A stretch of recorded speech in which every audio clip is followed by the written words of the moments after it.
Today, you've joined hundreds of established and emerging writers who are discovering ways to reach their writing goals and have fun by being more curious, creative, and productive. You're listening to Ann Croker, Writing Coach. This is episode 254. Save time and headaches and increase credibility by creating citations as you write. Years ago, one of my clients updated me on her publishing journey. She turned in her manuscript on deadline, so that was a huge relief. Then her editor asked for one last piece she'd put off. And it took me 2 full weeks to track down everything for my endnotes. 2 weeks! This first-time author knew the editor would ask for endnotes, but she had not kept track of them as she wrote. When words were flowing, forming chapters, shaping ideas, she didn't want to lose momentum fiddling around with citations, so she decided to solely focus on the writing, trusting that those end notes would be easy to put together later. After all, most of the books she mentioned in her text were stacked right next to her, ready to access after submitting her manuscript. She could find the direct quotes online again in a few clicks, right? "Please, Anne," she said, "I'm begging you to tell all your clients to document their sources along the way. Waiting until the end was a nightmare." Well, I have tried to convince the authors I coach to do just that. Document all sources along the way.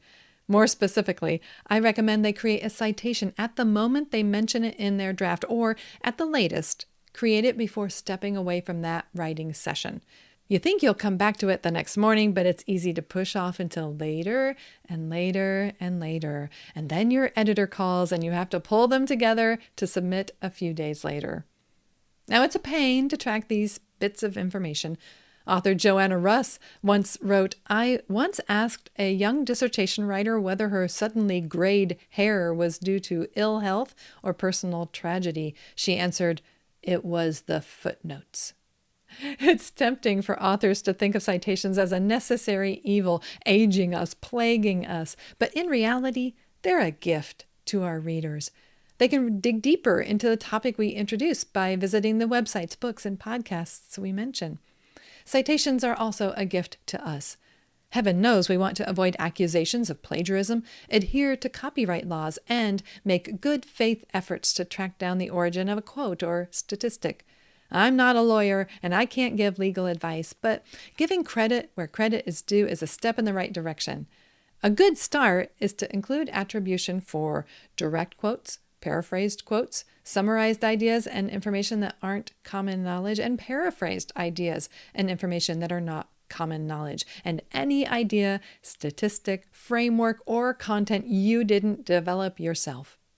Create citations for any source, too. Physical books, Kindle books, websites, interviews, podcasts, seminars, conferences, and more. In doing so, you demonstrate you're joining, even contributing to the larger conversation on this topic. But is blog post and social media citation overkill? You may associate footnotes and endnotes with books and scholarly writing, but I hope you'll join me in citing sources in your digital writing as well, in blog posts, articles, even social media posts. In years past, bloggers have generally taken a simpler approach, relying on linked text to credit sources. This minimized reader disruption and saved time. Parenthetical citation or cumbersome in-text mentions with signal text slow the flow. You can hear an example of this where I said, author Joanna Russ once wrote, that phrasing signaled a source. Did it slow you down? Did it bother you? Well, bloggers have generally viewed that style as clunky. Footnoting blog posts seemed over the top. And I myself used to think it was over the top as well. In the early days of blogging, no one else was adding footnotes, so I didn't bother. Until 2012, when I taught high school students a session about plagiarism. And the more I prepared for the session, the more I realized I wasn't following citation best practices in my own writing. Well, I wrote about it on my blog, vowing to do better. In the comments of that post, readers chimed in with a wide range of reactions. Some applauded footnoting even in blog posts, especially teachers. Others believed it would slow them down too much, that they might not publish as often. Still others saw my reasoning but felt footnotes or inline citations would disrupt the reader's experience. In their opinion, the ease of hyperlinking text sufficed. They leaned on leaving footnoting to the academics. Besides, newspapers and magazines, they follow AP style, which doesn't require footnotes, so why should a blogger bother with it? When I started adding footnotes, the inconvenience did slow me down, just as those bloggers predicted. I regretted my vow. I backslid, and I returned to hyperlinking text to online sources instead of footnoting. A recently installed plugin has been alerting me to broken links on my website, and I'm realizing links alone are not enough for proper attribution. Over time, websites delete pages or close down altogether. New companies buy expired domains and publish unrelated content. So those links lead to a 404 page or unrelated content. If I had footnoted those articles, I could have preserved the original source and demonstrated due diligence, even if the actual link eventually turned into a dead end. So now I'm returning to these old articles and blog posts and seeing sentences like, as I found in this article and this blog post, families are slowing down, and so then the words "this" link out to articles that were live at the time of the writing but are unavailable today. Thankfully, the Internet Wayback Machine helps me locate the original source just to figure out what it said. And then from that information, I can generate an alternative link and create a footnote. But what a hassle! I feel like my client who lost 2 weeks of her life tracking down endnotes for her book. I feel like the suddenly grade dissertation writer who told Joanna Russ it was the footnotes. If only I had created citations as I published those pieces, I would have saved myself so much time and trouble. And I would have given readers who stumble on the piece a decade later easy ways to dig into the topic.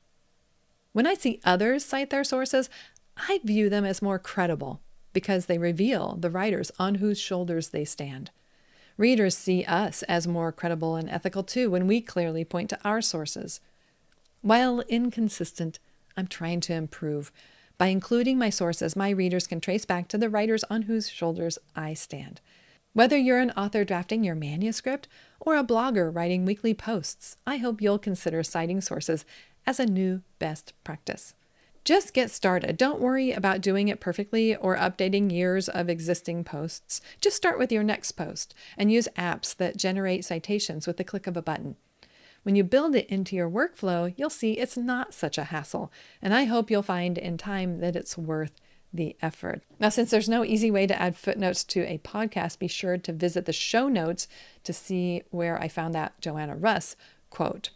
And then if you're not used to documenting sources or creating citations, you may start wondering things like, what's fair use? What's common knowledge? How do I know when an idea is emerging from personal knowledge after years of living, reading, and learning, and when the idea should be credited to someone else? What's the difference between inline, in-text, and parenthetical citations? When do I footnote and when do I create endnotes? And do I need one of those works cited pages I created in high school English class? Do I use MLA, APA, or Chicago Manual of Style formatting? Look, just learn a little each time you write. In time, you'll feel more knowledgeable and confident. And you can simplify the process using citation tools. Try testing out some of these. There's EasyBib, which has been around forever, and there's Chegg's citation generator and Chegg's citation machine. I'm not sure why they have two, and one might work better than the other, but you can test them. You can try built-in citation features in Microsoft Word. You can use built-in citation features in Google Docs. And then there are Chrome extensions like MyBib that can generate citations from websites just while you're right there, one click away. So the point is, cite sources to serve your readers today and yourself in the future. And if you plan to write a nonfiction book, you'll probably search your blog posts and maybe even Instagram captions for stories, quotes, and ideas to include in that book. Trust me, you'll be so grateful for those footnotes. This episode is brought to you by Craft Your Best Book Proposal, a free training that provides an overview of what goes into book proposals so you're positioned to take an informed next step on your publishing journey. You can learn more at anncroker.com/bestbookproposal. And I'm Ann Croker, cheering you on as a writing coach in your ear. Everywhere we may meet, at my website, here on this podcast, in your inbox, or even in person, I'm always looking for ideas to share with you that will help you achieve your writing goals and have fun by being more curious, creative, and productive. Thank you for being here.